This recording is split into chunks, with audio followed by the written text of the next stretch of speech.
let's talk about the first muscle, that is pectoralis minor. As we can see in this picture, this muscle is getting originated from rib number 3, 4 and 5, close to the sternal end and from the anterior surface of these ribs. This muscle is getting inserted into the coracoid process of the scapula. The major function of this muscle is to draw the scapula forward and downward. And the nerve supply for this muscle is medial pectoral nerve, and the nerve roots are C8 and T1. So the next muscle in this list is the pectoralis major muscle. This muscle has two origins. First one is pectoralis major clavicular head and the sternal head. So as the name suggests, the clavicular head is getting originated from the medial half of the clavicular bone.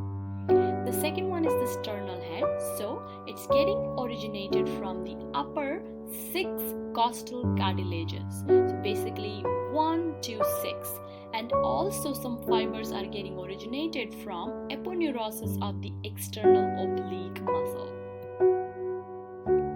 And then all the fibers come together and they get inserted into the lateral lip of the intertubercular sulcus or groove of the humerus bone, also known as bicipital groove. Some fibers also get inserted in the crest of the greater tubercle of the humerus. If you remember the mnemonic lady between the two majors, so here the first major is pectoralis major. We will talk about the rest of the muscles in that lady between the two majors later on. So here you have pectoralis major. This muscle is very fancy in terms of the function.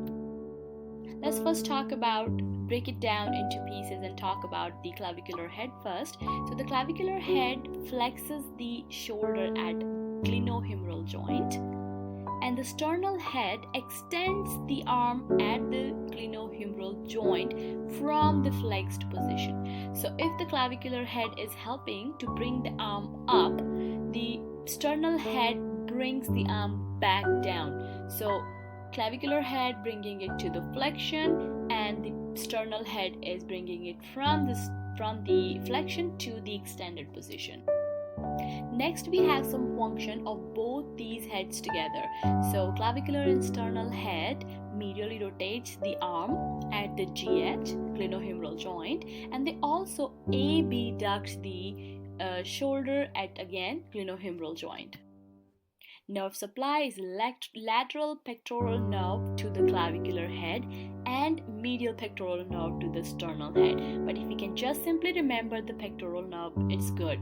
So the nerve roots are C5, C6, C7 for the lateral part of it, and C8 and T1 for the medial part of the pectoral nerve. The last muscle on this list is serratus anterior. Serratus anterior muscle gets originated from the anterior surface of the ribs, specifically rib number 1 to 8 or sometimes 9. This muscle starts from the anterior aspect and wraps the whole chest and goes back and gets inserted into the anterior aspect of the medial border of the scapula.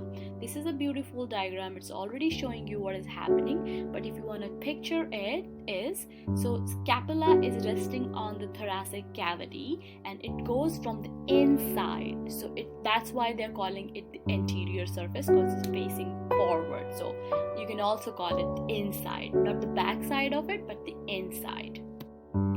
So the function of this muscle is to abduct the scapula, or also known as protraction of the scapula.